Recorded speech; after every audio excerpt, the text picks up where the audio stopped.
The capital world of the Krell Collective, known as Astra Prime, was a place of endless, shimmering calm. For 10,000 cycles, no enemy ship had entered its orbit. The great cities did not have walls. The defense fleet did not practice battle drills. Peace was not just a state of being, it was the foundation of Krell civilization. Because of this long peace, the Krell Collective had become vast, comfortable, and very, very slow. Their technology worked, but it had not changed in 1,000 years. Why improve what already works when there is no need to fight? In the heart of Astra Prime sat the High Council Dome, a structure of glass and white light. Inside, the council gathered for their weekly meeting, a routine that felt more like a pleasant social event than a governing body. The representatives of the two most powerful species were present. The Alara representative, whose blue skin shone under the dome's light, spoke in a smooth, quiet voice. The bulbous Zydus representative nodded slowly, his massive body taking up a quarter of his cushioned seat. They spoke of trade routes and art budgets.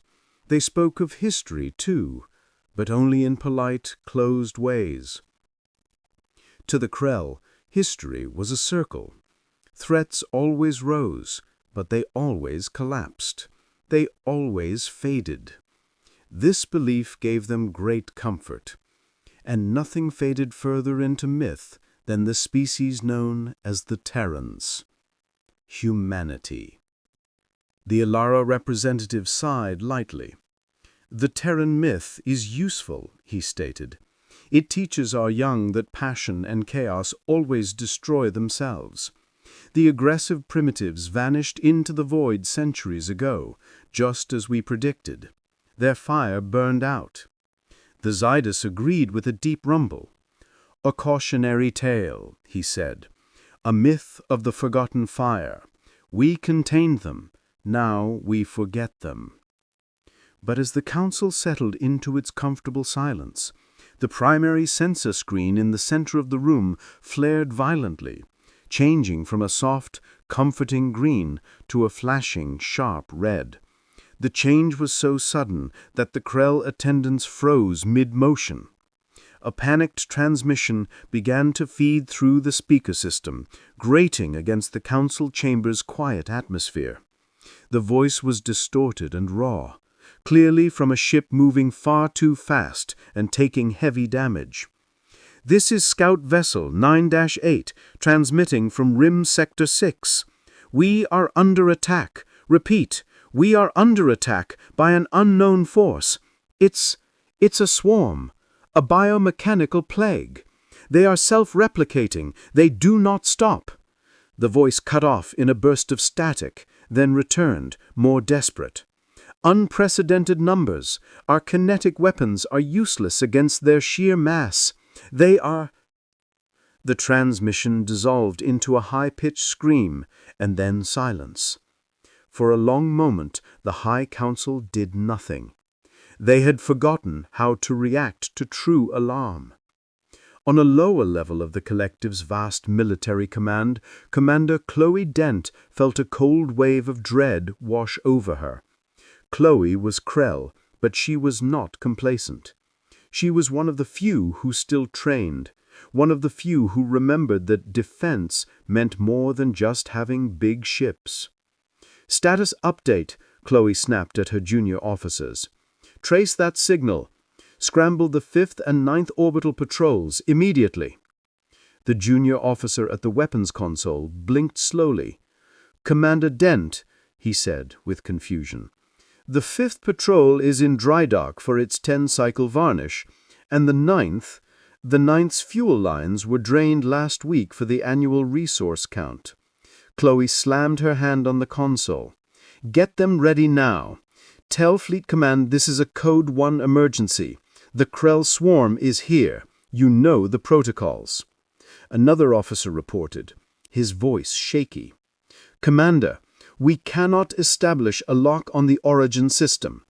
The transmission came from too far out, and when we tried to bring the long-range sensor array online, the power coupling for the main coil has been offline for 3 cycles. The maintenance requisition was denied, sir. They said it was non-essential upkeep. Chloe felt a dizzying sickness. She knew the truth instantly. The great powerful Krell fleet was a statue. Its ships were beautiful monuments, but they were not ready for war. Decades of peace, decades of budget cuts, decades of believing the terrifying myths would never return had left the collective utterly hollow. She looked at the tactical map. The last ping of the scout vessel was already being erased by a growing organic red smear, the Krell swarm. It was moving faster than any enemy they had encountered in their history books. Chloe was a commander of a powerful, advanced fleet, but at this moment she commanded nothing more than pretty decorations, and the enemy was coming home. The Krill swarm did not use jump gates or slow warp drives. They simply appeared, tearing open space near the industrial hub known as Gale 2. This hub was a massive glittering ring of factories and life support systems, protected by 24 of the Krill Collective's largest defensive platforms. The platforms were meant to be safe. They were meant to be invincible. But the Krill swarm was not a fleet. It was a hungry flood. Within minutes of their arrival, the swarm ships, which looked like dark, living insects, engulfed the entire hub.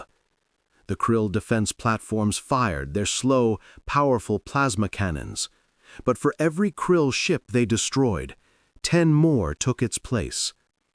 The Krill did not follow standard battle lines or attack patterns. They just pushed forward, relying on sheer numbers and a sticky, acidic weapon fire that melted through Krill hull plating designed only for light laser fire. On Astra Prime, thousands of miles away, Commander Chloe Dent stood in the silent, glass-domed command center. The large tactical map no longer showed trade routes. It showed a disaster. The beautiful blue icons representing the Krill ships were winking out of existence faster than the operators could track. Chloe watched the feed from the Aegis, her own veteran flagship that had been rushed to the defense. The Aegis was a symbol of Krill might, a ship that had not fired its main cannon in 1,000 years. Now, its captain was screaming on the comms. "Shields down to 20%. They're covering us, Commander. We can't shake them. Their fire is relentless." Then, the shield indicator for the Aegis collapsed to 0. A moment later, the signal was replaced by a deep, hollow sound, the sound of a great, proud vessel being torn apart. Chloe closed her eyes for a second. That ship was supposed to be the line. It was supposed to stop anything. But it had fallen in less than 5 minutes. Above her, the High Council had finally accepted the scale of the threat. The Zydus representative, his voice now high with fear, pointed a thick finger at the map. "We must deploy the strategic retreat protocols. We must disperse the fleet." "Dispersal will not help," Chloe shouted up to the dome. She didn't care about rank anymore. "They are a swarm. If we spread out, we are easy prey. Our protocols were built for single engagements, for duels. This is not a duel. It is a pestilence." The Alara representative wrung his slender hands. "But what is the solution, Commander? We have no strategy for a war of this size. The old records say nothing like this has ever—" He trailed off, realizing he was speaking a lie. The old records did speak of overwhelming enemies, but those sections had been labeled mythological. Meanwhile, far beyond the choking dust of the battle, a tiny scout vessel, the Swift Runner, flew on a course toward the heart of the fight. It was not a warship. It was a fast transport used by the Krill Relief Corps, captained by Ethan Cole. Ethan had been bringing medical supplies to the outer rim when the swarm hit. He had seen the early destruction and knew the collective's command structure was useless. Ethan had spent the last hour dodging the outer edges of the swarm, watching his own crew members fall to stray fire. He pushed his engines past their safety limits, knowing his ship was only moments away from burning out. "Just get us close enough, Jay," Ethan whispered to his remaining engineer, a tired Alara. "Jay, I need a clean window to transmit a message. One message. Everyone else is panicking. They need to know this is the end of the line." Jay nodded, his blue skin pale. "I'm giving you the main dish array, Captain. Use it fast. They'll trace the power spike." Ethan sat at the console, ignoring the shriek of alarms. He bypassed all standard Krill frequencies, going straight to the most ancient, dusty, forgotten channel in the ship's database, a myth channel, never meant to work. He spoke, his voice cracking with all the fear and final hope of his civilization. "To any ship, to any station listening on this forgotten channel, this is the Krill Collective. We are facing extinction. The Krill swarm has overwhelmed us. Our weapons are insufficient. Our defenses have failed." He paused, taking a ragged breath as the swift runner shuddered violently from a nearby explosion. "We believed the stories. We believed the Terran myth was just a warning. We sealed off the sector, and we forgot you. But we were wrong. Please, we ask the forgotten fire to return. Let the Terrans come. Let the fierce primitives, let humanity save us all." The transmission finished. Before Ethan could even pull his hand back from the console, a wave of acidic fire washed over the swift runner. The lights went out. The signal died. Silence returned to the deep void, a silence that now held one desperate, long-shot message sent to a species that might not even exist anymore. The deep void was where humanity lived now. Far outside the polite mapped regions of the collective space lay the fortress station known simply as the Iron Hammer. It was a place of dark metal, thick plating, and continuous low-level engine noise. It was not elegant or beautiful. It was a shipyard, a bunker, and a permanent guard post for the silent, empty frontier. Inside the Iron Hammer, the bridge of the flagship, the USS Judgment, was a place of focused, quiet work. The displays were heavy and tough, designed to take a shock and still show a clear reading. The air smelled faintly of hot oil and ozone. Captain Alex Vance sat in his command chair, looking over his reports. Alex was a man built from hard choices. His face was rugged, his uniform practical and worn. Beside him, First Officer Mia Riley tracked energy signatures, her eyes sharp and steady. Then, a faint, ancient frequency signal wormed its way through the powerful static filter. It was so weak it barely registered as a sound, yet it activated an alarm that had been silent for hundreds of years. The alarm was labeled Terran Emergency Relay. Alex instantly leaned forward. "Put that on speaker. Max amplification." The raw, desperate voice of Ethan Cole filled the quiet bridge, crackling with distance and fear. "We believed the stories. We believed the Terran myth was just a warning. Let the forgotten fire return. Let the fierce primitives. Let humanity save us all." A silence fell over the bridge crew. It was a silence of shock, then of grim satisfaction. Mia Riley was the first to speak. "It's real, Captain.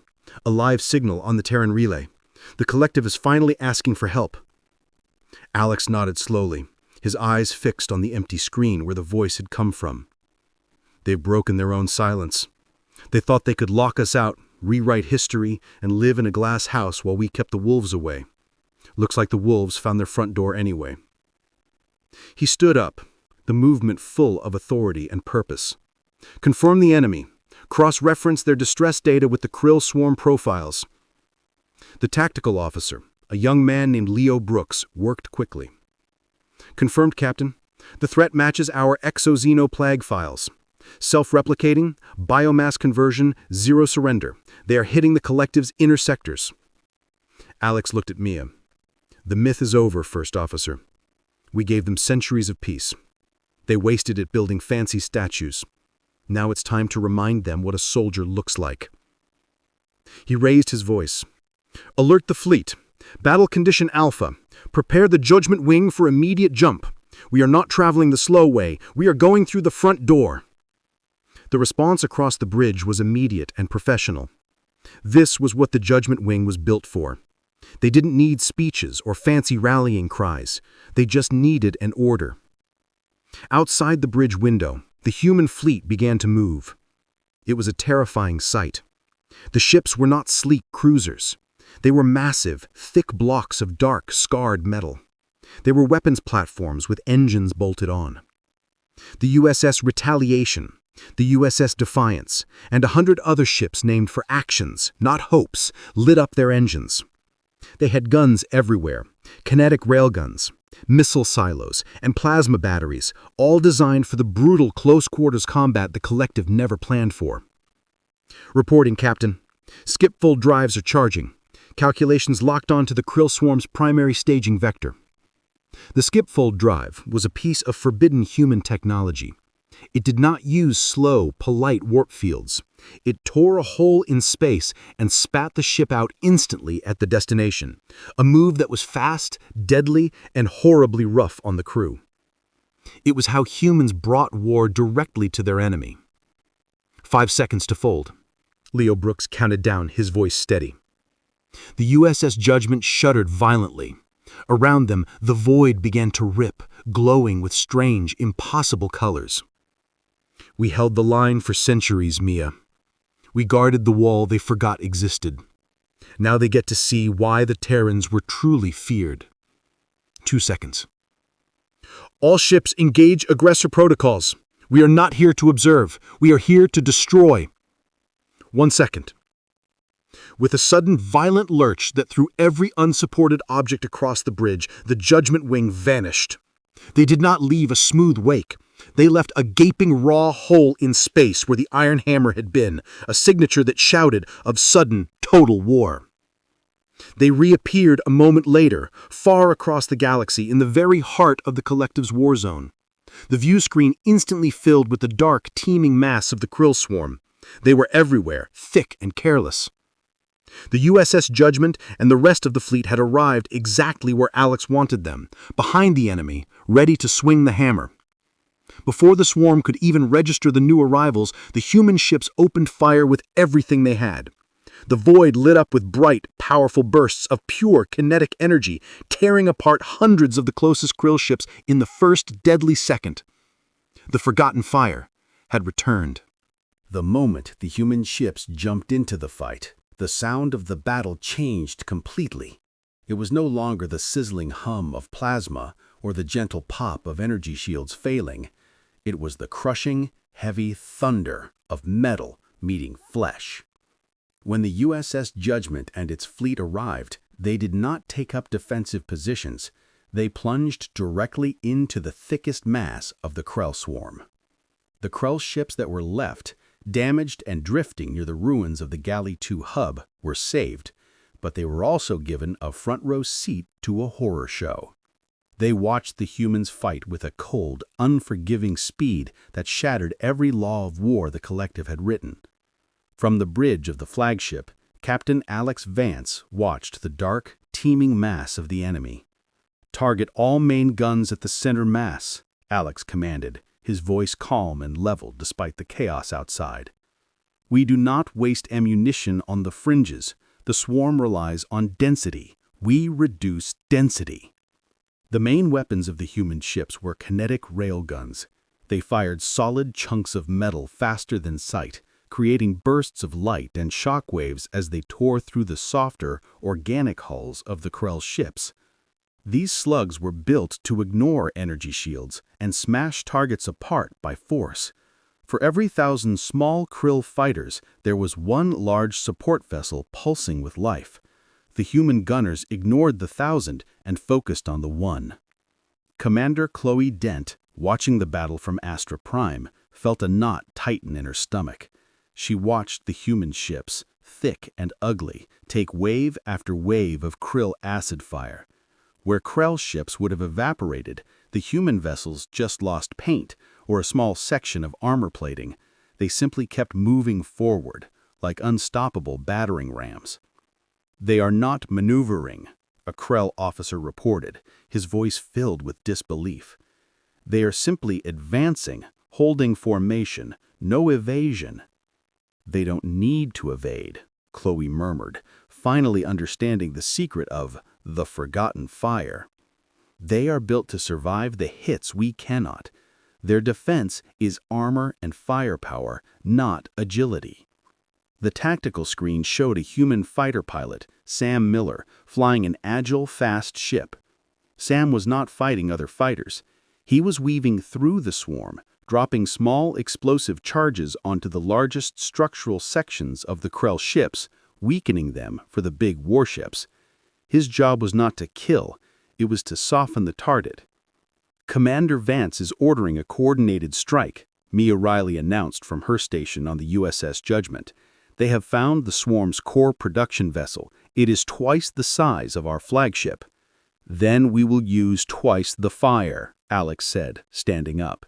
"Give them the deep fire missiles, Leo. I want a clean, penetrating burn." The deep fire missiles launched. They were slow, easily seen, and ugly. But they were made of a dense, strong alloy. They were designed not to be fast, but to be strong. The swarm, acting on instinct, turned thousands of small ships to intercept the missiles, thinking they were normal projectiles. But the missiles flew right through the weak fire, their heavy shells shrugging off the lighter Krell weapons. They looked like massive, determined metal sharks swimming toward the heart of the enemy. One by one, the missiles slammed into the immense, pulsating body of the Krell command vessel. They burrowed deep, past layers of organic armor, before detonating internally. The resulting implosion was silent and total. The command ship, which had been the source of the Krell swarm's relentless activity, simply went dark. It did not explode in a bright flash. It collapsed inward, instantly ceasing to be. The loss of the core production vessel was immediate. Across the battlefield, the millions of remaining Krell ships stopped moving in unison. They flew erratically. They stopped firing their weapons. The silent, terrifying hum of the swarm was replaced by the deafening roar of the human fleet, which did not slow down. It began the methodical process of destroying the confused, scattered remnants. The great collective was saved. Their home sector was clear. But in the space where the battle had raged, a new and terrible fear had been born. The knowledge that the only thing strong enough to save them was the ferocious power they had dismissed as a primitive myth. The voice of Alex Vance came through the general emergency channel, cutting across the Krell internal comms, cold and clear. "This is the USS Judgment to the Krell Collective. The sector is secure. Send salvage crews. The terms of our arrival will be discussed once the threat is fully neutralized." The Krell Collective sent a small, fast shuttle to meet the human flagship, the USS Judgment. The ship that carried the delegation was named the Peacemaker. It was white and smooth, built for comfort and ceremonial travel. Inside the human hangar bay, the Peacemaker looked fragile and out of place. The hangar was vast, dark, and practical, smelling faintly of fuel and spent propellant. Everywhere the Krell delegation looked, there were signs of strength. Massive, heavy machinery, thick armored doors, and workers in simple, dark jumpsuits moving with hurried purpose. Commander Chloe Dent stepped out of the shuttle first, followed by the Zydus and Ilara High Council representatives. They were dressed in their finest ceremonial robes, which now seemed foolishly grand next to the scarred metal walls. They were met by Captain Alex Vance and First Officer Mia Riley. The humans wore plain, gray uniforms that seemed to weigh more than the Krell's entire outfits. Alex was tall and serious, his gaze direct and unsettling. Mia stood beside him, holding a small data pad, her expression neutral. "Welcome aboard the USS Judgment," Alex said, his voice deep and without any special warmth. "I am Captain Vance. Follow us." The High Council representatives, usually so full of loud authority, walked in silence. They stared at the human crew. The human sailors were not pretty. They were practical. They had scars and tattoos. They ate food that looked like simple nutrient bars, and fixed parts that were broken, not replaced. They were the fierce primitives from the stories, now walking among them. The meeting took place in a small briefing room. The table was metal, the chairs were bolted down, and the only display showed a tactical map of the system, clearly marking the scattered, harmless remnants of the Krell swarm. The Zydus representative, clearing his throat, began with a long speech. "Captain Vance, we offer the infinite gratitude of the Krell Collective. You have saved thousands of worlds. You have proven the wisdom of the ancient prophecies. We now wish to discuss the nature of our future alliance and how we can repay this debt."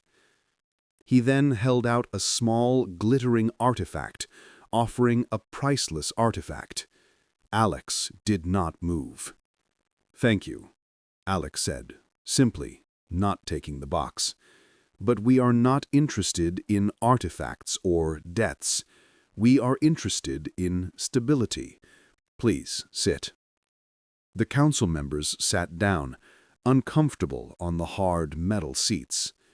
"Let me be clear," Alex continued, leaning forward on the table. "Your distress signal was received because we kept an alarm ringing that you tried to silence. We stood guard on a wall you pretended didn't exist. You built a civilization based on the idea that war was obsolete and that strength was unnecessary. You were wrong. That mistake almost cost you everything." Chloe Dent finally spoke, respectfully. "Captain, we understand the criticism.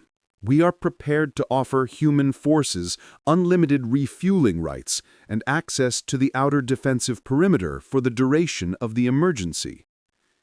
Alex shook his head. "The emergency is permanent.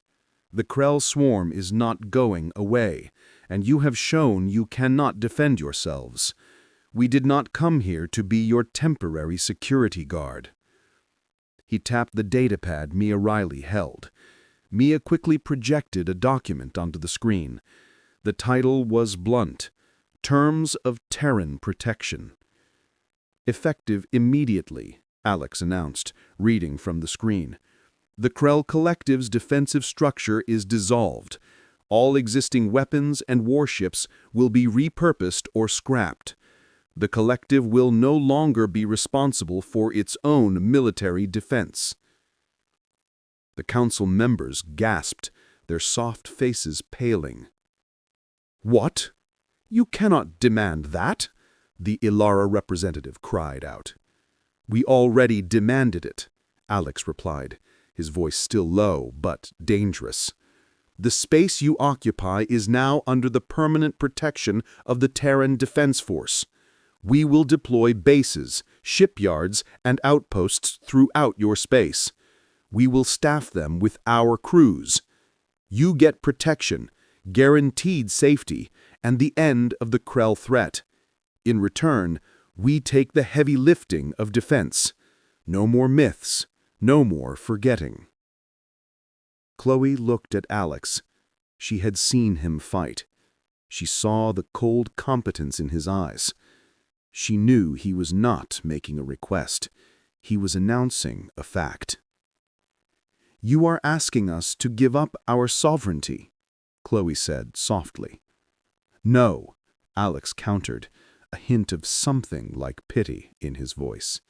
"You already gave that up when you sent that plea for help. We are simply picking it up. Your job now is to rebuild your society in the safety we provide. Our job is to make sure you never have to be afraid again." The High Council, silent and defeated, looked at the document. The terrible truth was plain. They thought they had called upon a myth to save them, but they had called upon a conqueror to protect them. The price of peace was the loss of their comfortable, fragile world. Humanity, the fierce, effective primitive, had arrived, and the collective would never be the same.